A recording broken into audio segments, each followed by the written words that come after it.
और राजस्थान की आज की सबसे बड़ी खबर का रुख करते हैं। प्रधानमंत्री नरेंद्र मोदी ने आज बांसवाड़ा में 1 करोड़ 22 लाख रुपए से ज्यादा की विकास परियोजनाओं की सौगात दी है।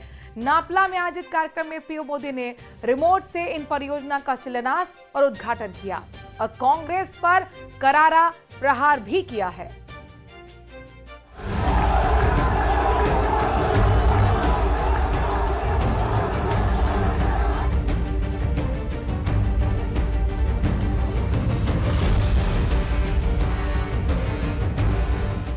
प्रधानमंत्री नरेंद्र मोदी गुरुवार को बांसवाड़ा के नापला पहुंचे, जहां उन्होंने किसानों से संवाद किया और कुसुम योजना के लाभार्थियों से मुलाकात की।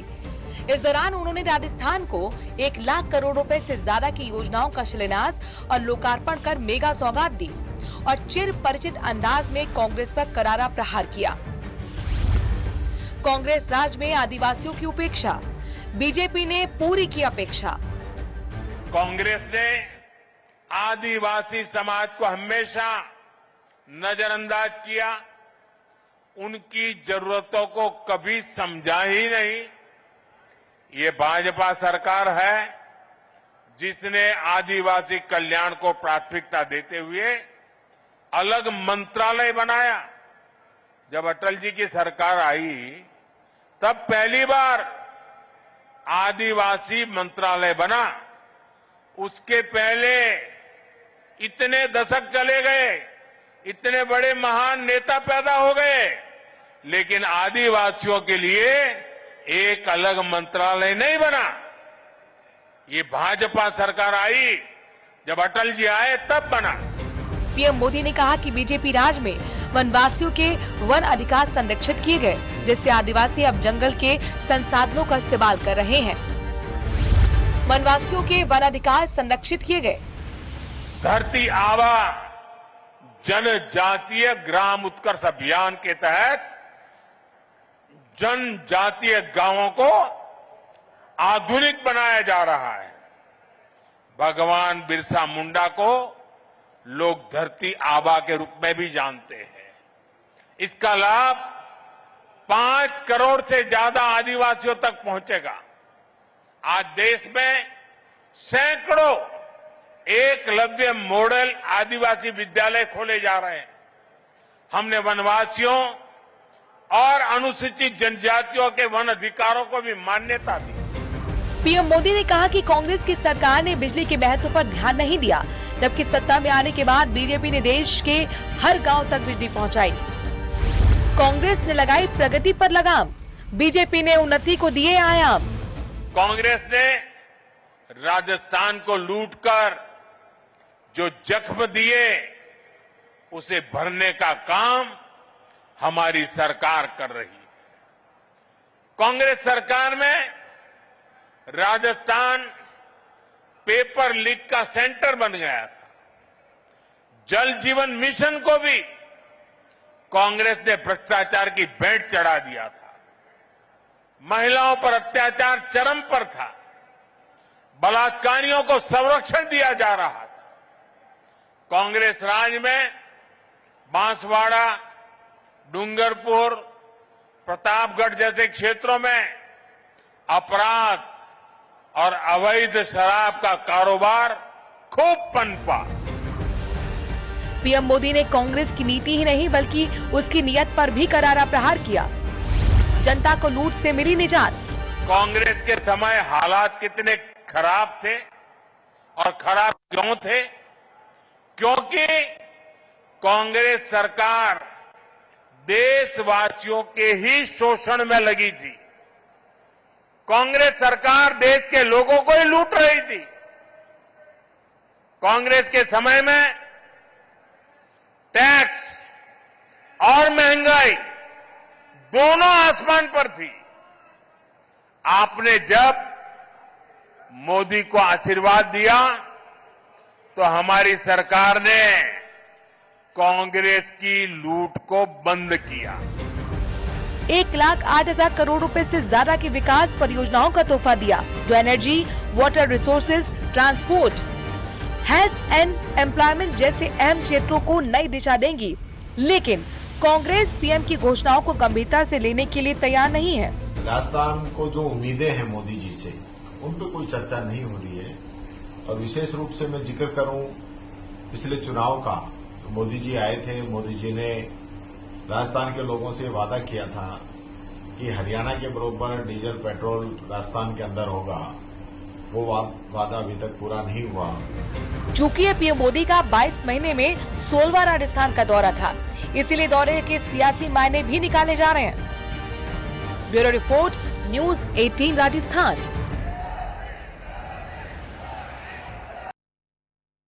वहीं पीएम के दौरे को लेकर सीएम भजनलाल शर्मा ने कहा कि प्रधानमंत्री मोदी जब भी राजस्थान आते हैं, राज्य को कोई ना कोई सौगात देते हैं। आज उन्होंने राज्य में करोड़ों रुपए से ज्यादा की परियोजनाओं का उद्घाटन किया है। प्रधानमंत्री ने युवाओं को नियुक्ति पत्र भी दिए। अब तक हम 51,000 युवाओं को नियुक्ति पत्र दे चुके हैं। हम राणा प्रताप के इर्द गिर्द एक पर्यटन सर्किट बना रहे हैं।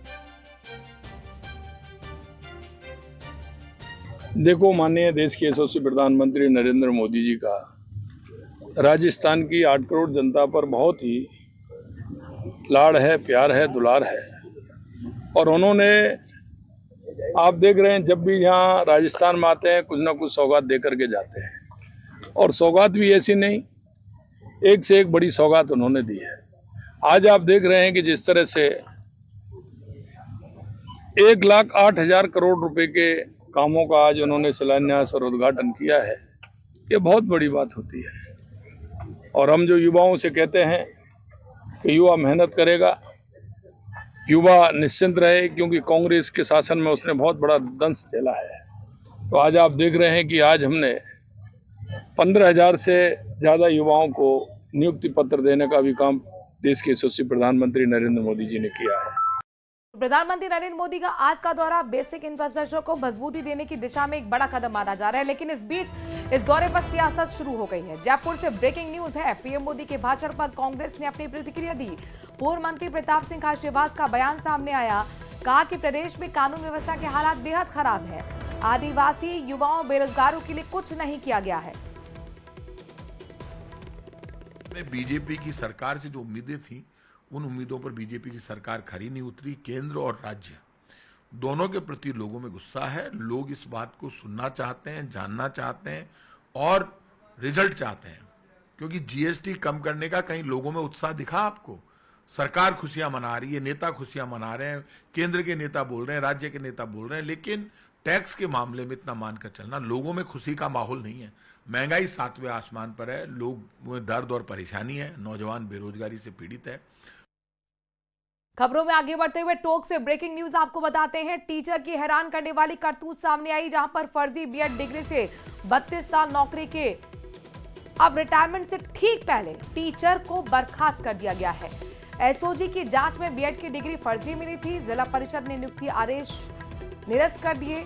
अब आरोपी शिक्षक से नियम के मुताबिक रिकवरी भी होगी। कृष्णचंद जयकवाल 1993 में 3rd ग्रेड शिक्षक पद पर भर्ती हुआ। और दौलत से हम और जानकारी इस बारे में हम ले लेते हैं। दौलत, हैरानी की बात है कि रिटायरमेंट हो जाता तब जाके अगर होता तो फिर सवाल था कि कैसे जांच होती, कैसे फिर रिकवरी होती। रिटायरमेंट से ठीक पहले टीचर बर्खास्त, बैड लक, और यहाँ यूं कहें कि कम से कम फर्जीवाड़ा का खुलासा भी हुआ कैसे फर्जीवाड़ा का खुलासा, ये बताइए दौलत। बिल्कुल, ये टोंक से इस वक्त की बड़ी खबर कह सकते हैं। ये 32 साल नौकरी करने के बाद एक सरकारी टीचर को बर्खास्त आज जिला परिषद की ओर से किया गया है। 1993 में ये 3rd ग्रेड शिक्षक पद पर भर्ती हुआ था। ये बिलासपुर सरकारी स्कूल में अभी है, यानी कि टीचर के तौर पर वरिष्ठ शिक्षक के पद पर कार्यरत है। एसओजी की जांच में बीएड इसकी जो है वो फर्जी मिली है। परिवार के लोगों ने ही शिकायत की थी फर्जी बीएड की।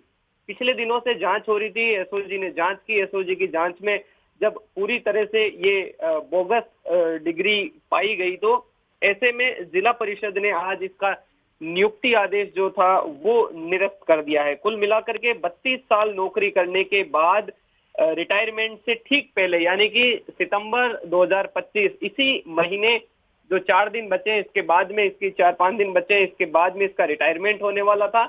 और रिटायरमेंट से ठीक पहले एसओजी की जांच के बाद में जो खुलासा हुआ, उसके बाद में जिला परिषद ने इसकी जो नियुक्ति के आदेश थे वो निरस्त दौलत, ये कर दिया। बताइए और अब एक्शन के रूप में आगे हमें क्या देखने को मिलेगा? देखिए, जिला परिषद के जो सीईओ है उनसे बात हुई तो उनका कहना था कि नियमानुसार रिकवरी की जाएगी। अब नियम जो भी बनते हैं उस हिसाब से रिकवरी, लेकिन बड़ी बात है कि एक सरकारी संस्थान में, सरकारी विभाग में 32 साल तक फर्जी दस्तावेज के जरिए नौकरी कर लेता है शिक्षक, और उसकी जो जांच है या उसका जो पता है वो तब चलता है जब रिटायरमेंट होने वाला होता है। ठीक कुछ दिन पहले रिटायरमेंट से पहले दौलत, ये हीला हवाली भी दिखाई जा सकती है सिस्टम की, लेकिन कुल मिलाकर न्याय तभी हो पाएगा जब रिकवरी हो, सही तरीके से रिकवरी हो। उस शख्स के लिए ये न्याय जरूरी हो जाता है जो सही मायने में ट्रांसपेरेंसी और ईमानदारी के साथ यहाँ पर एग्जाम क्लियर करके शिक्षक बन सकता था। दौलत, बिल्कुल, ये आरोपी शिक्षक जो है वो उनियारा उपखंड के फुलेता गांव का रहने वाला है और 32 साल नौकरी कर चुका है। जैसा कि आप कह रहे हैं, वाकई में जिस तरह से एसओजी पिछले दिनों से राजस्थान में एक्टिव है और लगातार, बिल्कुल दौलत, और ये एक बड़ा संदेश भी लोगों के लिए देता है कि कहीं ना कहीं ऐसे लोग जो फर्जीवाड़े के तरीके नियुक्ति पा गए हैं उनके साथ जरूर एक्शन होगा। शुक्रिया दौलत, तमाम जानकारी हम तक पहुंचाने के लिए। चलिए अब बात कर लेते हैं कांग्रेस की। कांग्रेस दरअसल गुजरात और एमपी मॉडल के आधार पर प्रदेश में भी जिला अध्यक्षों की नियुक्ति करने वाली है और इसके लिए कांग्रेस ने बकायदा 30 ऑब्जर्वर की नियुक्ति भी कर ली है जो जिला अध्यक्ष का पैनल तैयार करेंगे। आपको बता दें कि कांग्रेस ने संगठन को मजबूत करने के लिए सृजन अभियान की शुरुआत की थी, जिसकी शुरुआत गुजरात से हुई थी।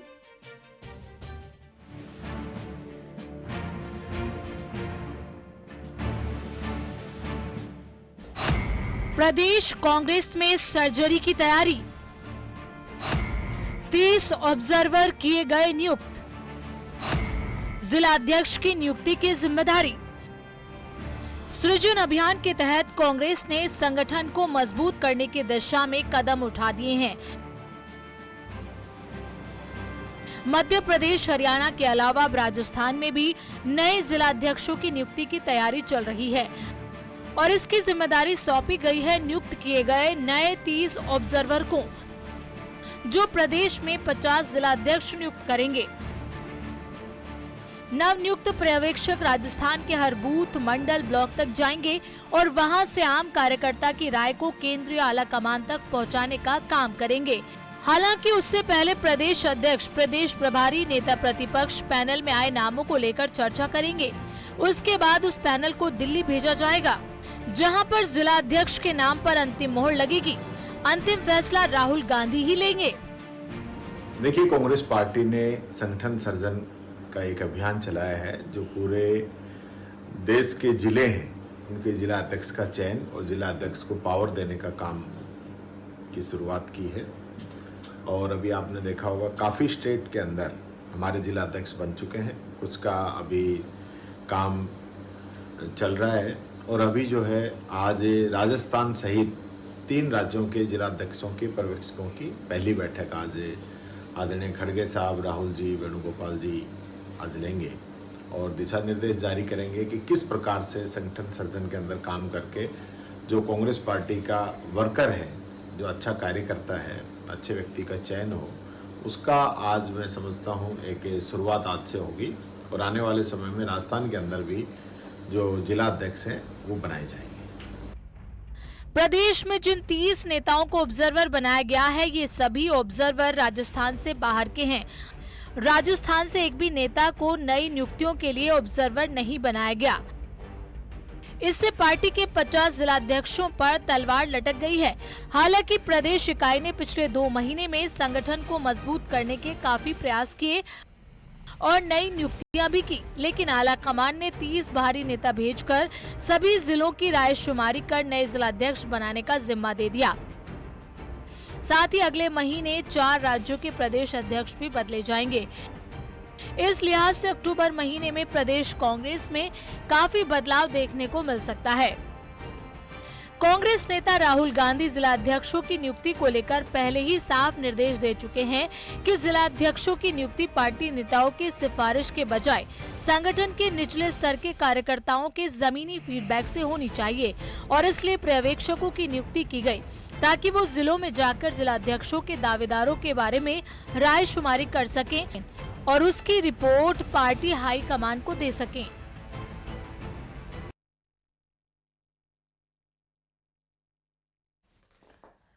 बीकानेर दौरे पर आए केंद्रीय कानून मंत्री अर्जुन राम मेघवाल ने लद्दाख में हुई हिंसा को लेकर कांग्रेस पर हमला बोला है। कहा कि लद्दाख में कांग्रेस के पार्षद हैं जिसने हिंसा को भड़काया। मुझे लगता है कि कांग्रेस के मन में यह है कि हम जनता के मतों से जीतकर नहीं आ सकते, अशांति फैलाकर हम देश में आ सकते हैं। वो एक भाव उनके मन में है क्योंकि जनता बार बार उनको हरा रही है। लेकिन भारतीय जनता पार्टी इतनी समझदार है कि वो शांति भी बहाल करेगी लद्दाख में और जगह भी बहाल करेगी। कांग्रेस के मन में कोई षड्यंत्र है, आप देखना स्पष्ट रूप से कांग्रेस का पार्षद वहां जनता और भीड़ को भड़का रहा है। मुझे लगता है कि कांग्रेस के मन में ये है कि हम जनता के मतों से जीत करके नहीं आ सकते, इसलिए क्या अशांति फैला करके हम देश में आ सकते हैं क्या? वो एक भाव उनके मन में है क्योंकि जनता बार बार उनको हरा रही है। लेकिन भारतीय जनता इतनी समझदार है कि वो शांति भी बहाल करेगी लद्दाख में भी और जगह भी बहाल करेगी। और कांग्रेस का मन है, उनका कोई षड्यंत्र है जिसके तहत वो, इसमें आप देखना स्पष्ट रूप से कांग्रेस का पार्षद जनता को, वहां जो भीड़ है उसको भड़का रहा है। और अब बात करते हैं पंचायत और निकाय चुनाव की। दरअसल सरकार भले ही तय समय पर पंचायत और निकाय चुनाव कराने का दावा कर रही हो, लेकिन विपक्ष इस मुद्दे पर लगातार हमलावर है। अब पूर्व सीएम अशोक गहलोत ने एक बार फिर हाईकोर्ट आदेश का हवाला देकर मौजूदा सरकार को घेर लिया, जिस पर संसदीय कार्य मंत्री जोगाराम पटेल ने कहा कि जिनके घर शीशे के होते हैं वो दूसरों पर पत्थर नहीं फेंका करते। पंचायत निकाय चुनाव पर पक्ष विपक्ष आमने सामने। गहलोत ने सोशल मीडिया के जरिए साधा बीजेपी पर निशाना। मंत्री जोगाराम पटेल की अशोक गहलोत को नसीहत। जिनके घर शीशे के होते हैं वे दूसरों पर पत्थर नहीं फेंकते। प्रदेश के निकाय और पंचायत चुनाव को लेकर सत्ता पक्ष और विपक्ष के बीच रार बढ़ती जा रही है। पूर्व सीएम अशोक गहलोत ने एक्स पर एक बार फिर हाईकोर्ट के आदेश का हवाला देकर मौजूदा सरकार को घेरा। गहलोत ने लिखा कि संविधान का अपमान करना भाजपा के डीएनए में है। जिस तरह भाजपा सरकार शहरी निकाय के चुनाव को टाल रही है वो लोकतंत्र का गला घोटने के बराबर है। अब तो उच्च न्यायालय ने भी कह दिया है कि शहरी निकायों में चुनाव की तारीख घोषित करें। क्या भाजपा संविधान, लोकतंत्र और न्यायालय सबकी अवहेलना करती रहेगी?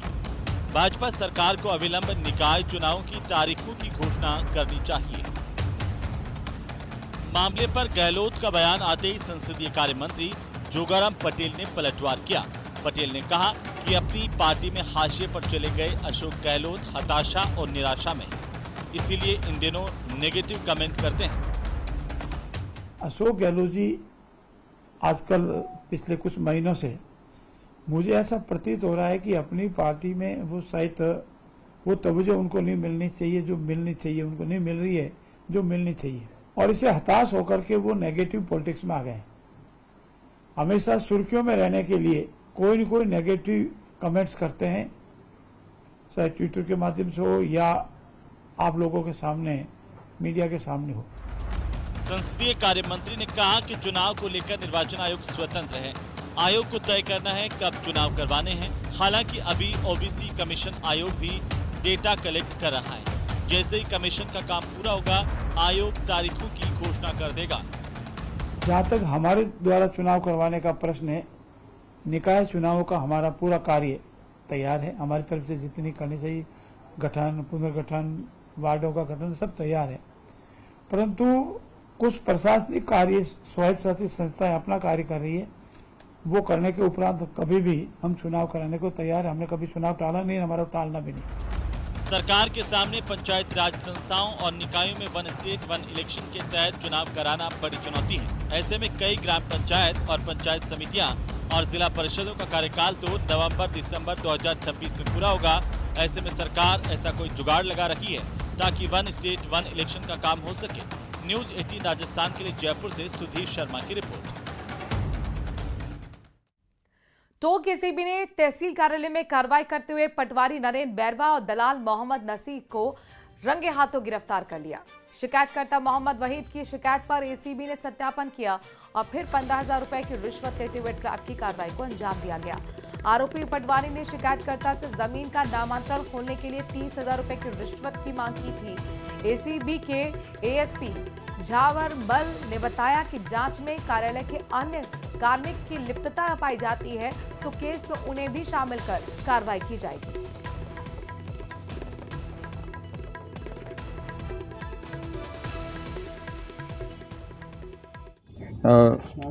परिवादी अब्दुल वहीद के द्वारा अपना पुत्र और पुत्रियों के नाम जो कृषि भूमि थी उसकी रजिस्ट्री का नामांतरण खुलवाने के लिए पटवारी से संपर्क किया तो नरेंद्र बैरवा पटवारी ने उनसे नामांतरण खोलने के 30,000 रुपये मांगे।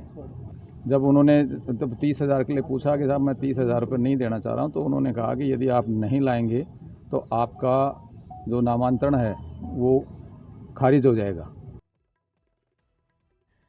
दिल्ली में स्वामी विवेकानंद की शिक्षा और विचारों पर केंद्रित book living the Vivekananda way practical spirituality of modern India का विमोचन कर दिया गया है। किताब का विमोचन केंद्रीय मंत्री धर्मेंद्र प्रधान और दिल्ली यूनिवर्सिटी के कुलपति योगेश सिंह ने किया।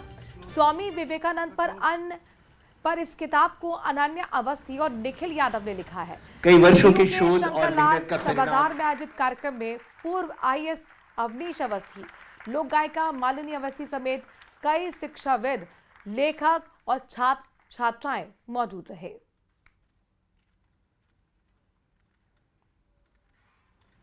लिविंग द विवेकानंद वे। स्वामी विवेकानंद जी के ऊपर एक सांप्रदायिक किताब लिखा गया है। उनको एक कॉन्टेम्पररी सोसाइटी की एक्सपीरियंस को जोड़ते हुए उन्होंने उसको एक लिखा है। लिविंग द विवेकानंद वे। मैं इस प्रयास के लिए दोनों युवा लेखकों को बहुत बहुत बधाई देता हूँ। स्वामी विवेकानंद ऐसे एक दार्शनिक है, ऐसे एक प्रेरक ऊर्जावान शक्ति है हम सब के लिए, जो पिछले लगभग 2.5 सदी से 2.5 सेंचुरी में उनकी इम्पैक्ट बड़े प्रभावी तरीके से भारत के अंदर है। उन्होंने हमारा मूल तत्व वेद और उपनिषद को, वेदांत को व्यवहारिक रूप में, प्रैक्टिकल वेदांत के रूप में समाज के सामने रखा है। कि ये बात कोई नई नहीं है, ये हजारों सालों से भारतीय दर्शन, उपनिषदिक दर्शन ने अद्वैत वेदांत की बात की है। और स्वामी जी की ये पहल थी कि कैसे मॉडर्न कॉन्टेक्स्ट में आर्टिकुलेट करा जा सके स्पिरिचुअल विजडम। और उसी प्रेरणा से जब मैं और निखिल भाई दिल्ली यूनिवर्सिटी में young India know thy self programme के माध्यम से युवाओं से हमने मिलना शुरू किया, तो हमें लगा हम क्यों ना एक ऐसी हैंडबुक लिखें कि आज का युवा जो इंग्लिश में जानना चाहे कि इंडियन स्पिरिचुअल थॉट क्या है, स्वामी विवेकानंद का मैसेज क्या है, उसको हम लोग कैसे आर्टिकुलेट कर सकते हैं। यही इस किताब की प्रेरणा।